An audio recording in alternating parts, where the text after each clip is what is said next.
unpack. We unpack. We unpack. Coming to you live, Boxing Ego Unpack. Yeah.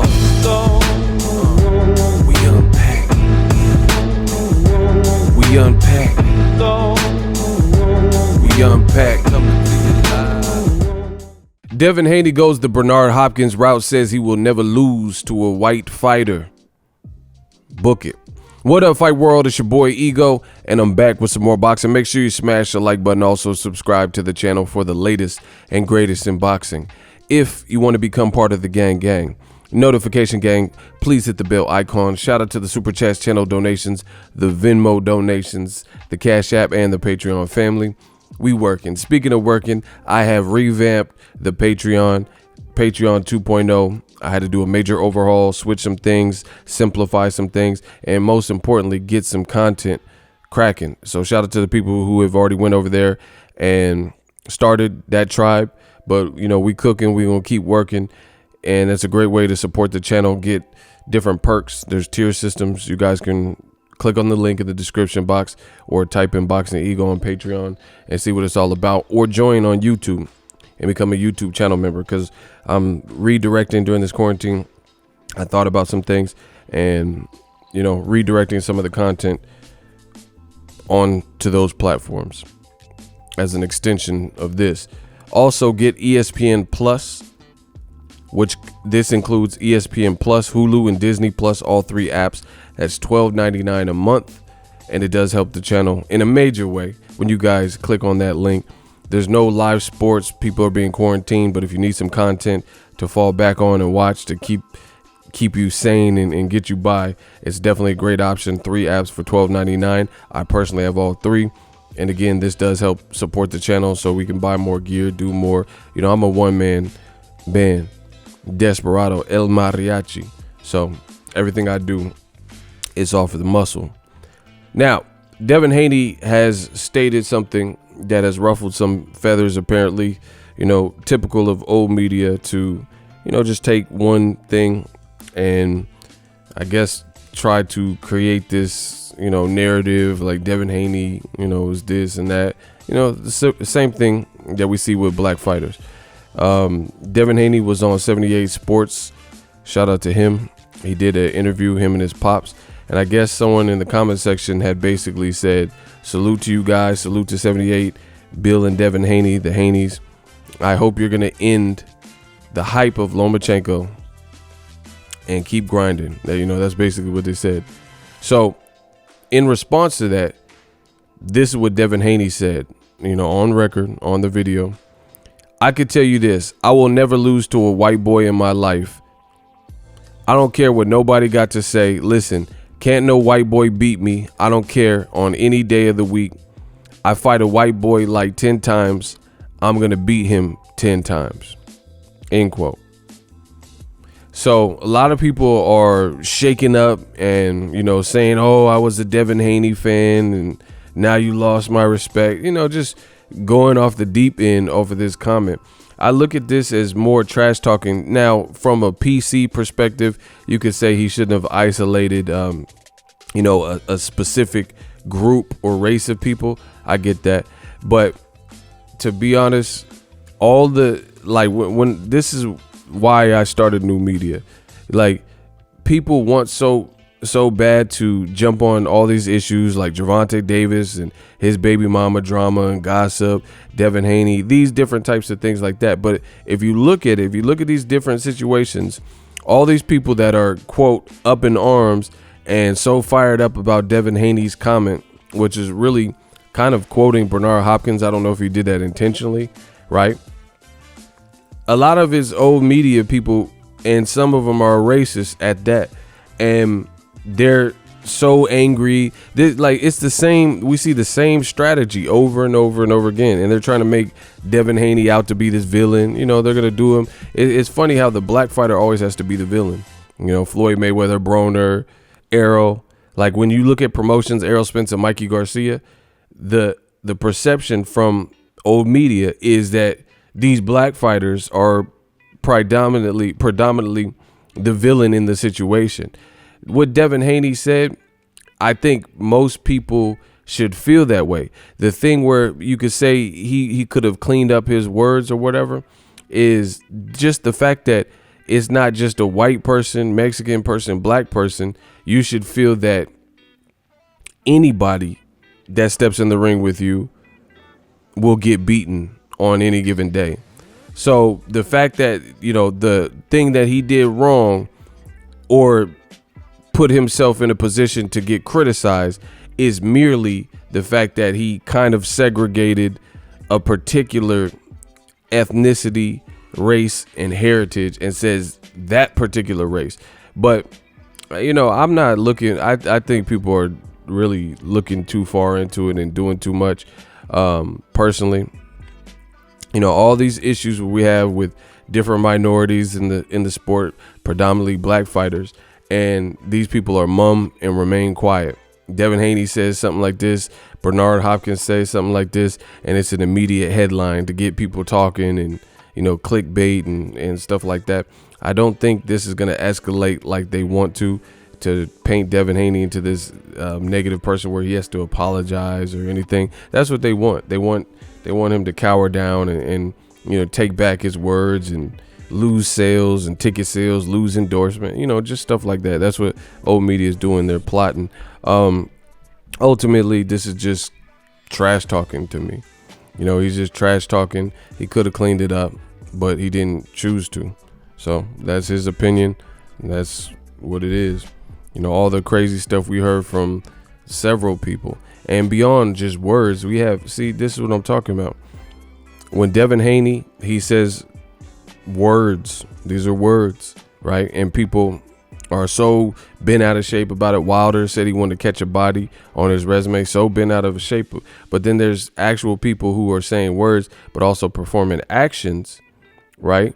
Like Billy Joe Saunders doing a video where he's physically demonstrating how to hit a woman, right? Kovalev being accused of choking, and she's showing scars and stuff and kicking dogs and being sued for that. Oscar De La Hoya has his lawsuit, so I'm not going to go into all of them. But you see this. And once again, the same people who I've seen complaining, you know, or the same types of people are the ones that are like, you know, trying to make this into a big, whatever it is, debacle. A lot of them are the same people that remain quiet during other issues and scandals. You know, that's the old media way. They're shapeshifters. Devin Haney said what he said. If you don't like it, don't deal with it. But old media implores the same tricks over and over and over again. Like, here's an example. I can write a book, Old Media for Dummies, and show you all their tricks, all their plays. This is what they do. People that have never sung any praises for Devin Haney, you know, they'll get on social media or in articles lambasting him and talking about how he lost a fan and, oh, I really used to like Devin Haney. I was a Devin Haney fan, and, you know, Devin Haney converted me to a fan after this performance, but now I hate him. You know, now I don't like him. Now I'm not going to watch. I mean, these are people at the end of the day. Whether you feel Devin Haney made a mistake or not, how does one instant with this, he's saying his piece. He said he don't feel like he'll lose to a white fighter. I'm sure if you ask a Mexican fighter if they feel they'll lose in general, you know, or lose to a white fighter, like ask David Benavidez if he feels he's gonna lose to Caleb Plant, you know, or if he feels there's a white fighter out there that can beat him. You see what I'm saying? The ideology behind it all is that nobody could beat you. Now, I could understand if Devin Haney was this ruthless, like, Caucasian killer where he was just only targeting, you know, Caucasian fighters. But what I've seen from Devin Haney is his whole approach and his whole demeanor. He just wants smoke. Ryan Garcia, I think he's white and Mexican, you know. Don't quote me on that, but I think that's his heritage, Ryan Garcia. So you have him. You have a Mexican-American, right? He got called out by Devin Haney. Lomachenko, he got called out by Luke Campbell. He got called out by Devin Haney. But beyond that, Devin Haney's also talked about fighting Teofimo. He says Teofimo, and he's from Honduras, or he's Honduran, right? You also have Tank Davis, who's been called out by Devin Haney. And recently, Gary Russell Jr. was doing a call out where he called out Ryan Garcia and Devin Haney and put everyone on notice, and also called out Tank Davis himself. Devin Haney got right on the horn and specifically made it a point to let him know. He said, "You're not big enough." He says, "I will punish you, Gary Russell Jr. I'm gonna punish you. You can't F with me." So again, people are trying to push this to the outer limit, probably take it to a deeper context than what it was meant. I do think Devin Haney, like I said, he's not, when it comes to segregating competition, he's calling out everybody. And before people jump too deep into it, let's just check it like this. You know, people are like, "Oh, Bernard Hopkins lost to, you know, Joe Smith Jr. or B-Hop lost to Kovalev," and, you know, different people like that. Okay, that's cool. Joe Calzaghe, haha, that, you know, that was a controversial fight. But the thing is this: instead of looking at, you know, B-Hop and trying to make these parallels and comparisons, right? B-Hop, when he was losing to Kovalev and also really all of them, Calzaghe, Kovalev, and Joe Smith Jr., he was like late 40s to 50s, you know? So that was at the back half of his career. It's not like when Roy Jones beat him, you know, when they first fought, etc. But instead of these comparisons, how come old media, who's so bent out of shape and feels the type of way, how come they don't push for these fights? You know, that's the type of smoke that I'm looking for. If you don't like what he said, which he didn't say anything, he didn't say like, you know, white people are inferior or nothing. He didn't really elaborate or nothing. He said what he said. So if you feel a type of way, then why don't you push for those fights? Let's see it. If he get his ass whooped by, like, you know, and lose like B-Hop did to white fighters, so be it. See, I don't care. You know, I don't care if you white, black, purple, Mexican, Asian, Chinese, you know, Puerto Rican. It don't matter to me. I'm a boxing fan. So this ain't my deal. Let's see it. If you think that he'll lose to Lomachenko, instead of Lomachenko being the franchise champion and fighting Teofimo first, fight Devin Haney first. Shut him up. Make him eat his words.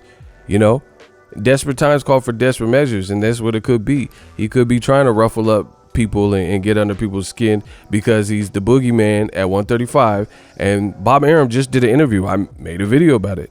That's why you guys should subscribe. Just did a video about it. Bob Arum literally said, "Oh, you know, Devin is maybe someone we'll consider, but there's far better options like Ryan Garcia and Tank Davis, who mean more in America, and this, that, that." That doesn't sound like you want to fight. Just like Lomachenko and Mikey Garcia, etc. Right? It doesn't sound like you want to fight because you're not fighting. So far, you haven't made Lomachenko, Teofimo, either one of them fight Tank or fight Ryan Garcia. But I would say Devin Haney is further along in his pro career than Ryan Garcia, you know, in multiple departments. So just because of a kid's Instagram popularity, you can't front on Devin Haney like nobody knows him. So, you know, this could be a desperation ploy, you know, where not desperation, but just tired of the mumbo jumbo. So he's, you know, saying something shocking. I don't know. You got to ask him. You know, and I know people in the comment section could get mad at me. Don't watch my channel. That's what's up. I didn't say it. You know, I'm just giving you my thoughts on it. People, "Oh, you're supporting this." Okay, whatever. Like I said, if you have a problem with Devin Haney saying this, right? Like, I can understand if he really oppressed a group of people. Like he said, all gay people are bad or all this and that. He says he doesn't feel in his heart of all hearts that he would lose to a white person. Okay. That's his opinion, you know. But if you ask him if he'll lose to a black person, if he'll lose to a Mexican person, if he'll lose to the people in this division, he'll probably say the same thing, you know, because he's pretty much said the same thing. Ryan Garcia can't F with me.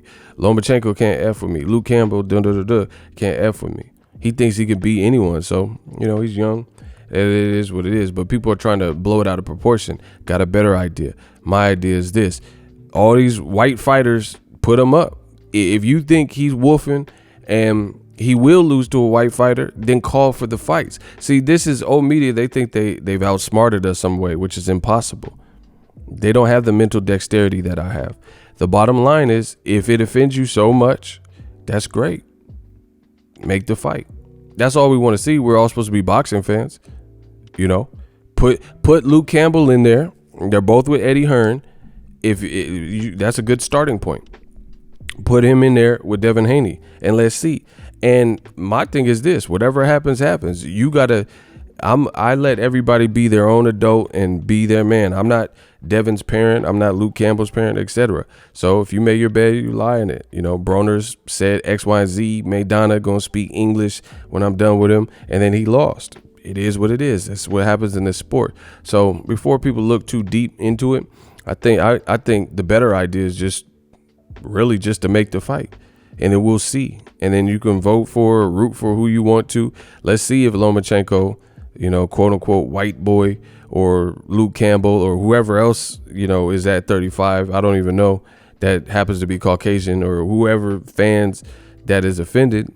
You know, let's see the fight. Let's see the fight. And part of it probably stems from the notion that we talk about frequently on my channel of the whole theory of the great white hype or the great white hope, where you get certain fighters who come in the game and they get top billing and they get the red carpet treatment from old media and they get put on a pedestal, you know? So that could be another reason Devin Haney is lashing out. But again, you would have to ask him. My thing is, like I said, let's see the fight. I don't, that's what he said. He said what he said. Don't be mad at me. Make the fight. Lomachenko, he's not doing a good job of proving Devin wrong, because he decided, him and his team, to be the franchise champion. And then nobody seems to want to claim it. The WBC nor Top Rank wants to claim who initiated it, but somebody initiated it because it happened. So, you know, you do have issues like that. I think Devin Haney's hungry. He's young. You know, some people are going to mess up along the ride and say some things that they might regret. It is what it is. But I would like to see the same consistency. So when all these, like Kovalev says some crazy stuff, or, you know, the thing with Josh Taylor, like this is the point I'm making. Josh Taylor just got involved where there was allegedly some gay Asian dude, and you guys can Google what he said to that person. And then he got, I think he got cited for misconduct or something. And then he had some drug, cocaine or alcohol in his possession, stuff like that. No one's talking about Josh Taylor. So he literally defamed, like literally said derogatory comments in twofold. He had an Asian racial slur, as well as something, you know, LGBT offensive, right? And people are talking about this comment of Devin Haney feeling like he won't lose to a white fighter. That's I don't think he feels he's going to lose to anyone. So like I said, I think it's being vastly blown out of proportion. And if you disagree, put him in with whatever white fighter, and whatever the outcome is, it's going to be what it's going to be. And Devin Haney's going to either prove that, you know, whoever can't beat him, or he's going to be proven wrong, just like Bernard Hopkins. He did the same thing, and he said, I'll never lose to a white boy, and then he lost to several white boys. So my thing is this: I don't really care. This is not really even, I'm just talking about it for the fans, because the fans want to know. People are sending me the links and stuff. So I don't really care about this. It's not even really a big deal.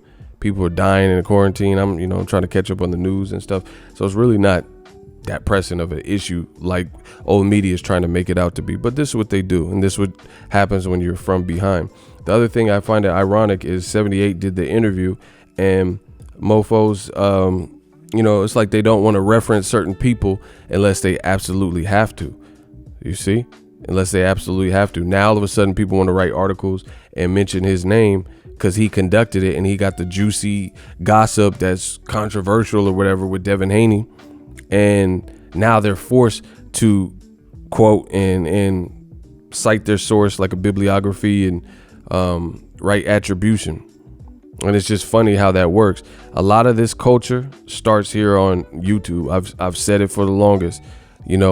I coined the term digital mob. And it's funny. A lot of PR people, a lot of executives, a lot of networks, they look at YouTube media and online personalities and stuff in boxing as like, oh, this is fake news. This is not real. It's not authentic. And they treat the deadline writers, one of which got, fired from his job on his day off or whatever. And they look at it Like, that's the real media. Preferential seating and, you know, credentials, no problem, credentials for 2, 3, and they do stuff like that and prioritize that. And the funny thing is, this Rona pandemic hit, all these same people and all these big companies, what do they have to do? They have to resort to trying to do Skype calls and, you know, TV shows from at home in the digital space. Imagine that. Oh, the irony. So something that I've helped pioneer and captain, you know, people act like, oh, this is not true. He's an online person. It's not real. And now everybody has been reduced with this pandemic and leveled out to doing online content, trying to be like digital mob. It's funny. You know, everybody doing interviews and shows and split screen, you know, and that's funny because it all started on YouTube. And there's been key people, myself included, 78, DBN, etc., that have been on this platform paving the way. And so it's funny that, like I said, with the 78 situation, is now he got the juicy gossip with what Devin said, and they don't want to miss the story. So now they have to acknowledge somebody who started off on this YouTube. So it's just funny to see the tables turn, lessons learned and tables turn. People all of a sudden now trying to do what, you know, I helped pioneered and tap in with the communities and talk to the fans and do live chats and streams and interview. Man, this is funny. This is funny. But like I said, you know what it is. Digital Mob. Shout out to Patreon. Shout out to the channel members, the people joining. You know, we a movement, bro. That's what it is, guys and girls. Get used to it. As far as Devin Haney, you know, that's my thoughts on what he said. He said what he said, make the fight. I need to see him fight someone. Big name. You know, he's barking up all the trees and ruffling feathers. Let's go. Let's see it. That's what this should be about. People are talking about, you know, all the political correctness and stuff that they don't talk about when non-black fighters keep getting in trouble with the law and lawsuits and all types of stuff. Stop it. New media, y'all know what it is. Definitely. Now I see on your Instagram, last question, that it says name 5 people that you could fight, like dream fight. And you said Lomachenko, and you tagged him. Lomachenko, 2 more. Like Dylan. Yeah. Why you want to fight him? Because everybody think he the boogeyman or something. Like they all scared of him. Listen, where I'm from, the bullies get bullied. Period. So you know what I'm saying. Listen, I'll fight Lomachenko. Why do you think you match up well with him? You getting big too, cause I see you spar in Oakland, like, I don't know, you might have been 16, yeah. But I see you getting bigger, man. Yeah. So what you got for Loma? I feel like my style will match up good with Lomachenko because I'm able to make adjustments. These guys that he fighting are just fight one style and they try to come at him and try to rough him up. You know what I'm saying? You got to be able to be versatile and be able to make adjustments, and that's what I have. All right. Where can the fans follow you? Instagram, Twitter, Real Devin Haney. All right, look forward to it. Peace out. So if you enjoyed this video and want more content like this on the channel, you can show your appreciation by going to the PayPal donate button or the YouTube support button, and you can donate any amount that you feel is equivalent to the value of this video. Much more to come. Thank you guys for your support. Boxing Ego, the future of boxing.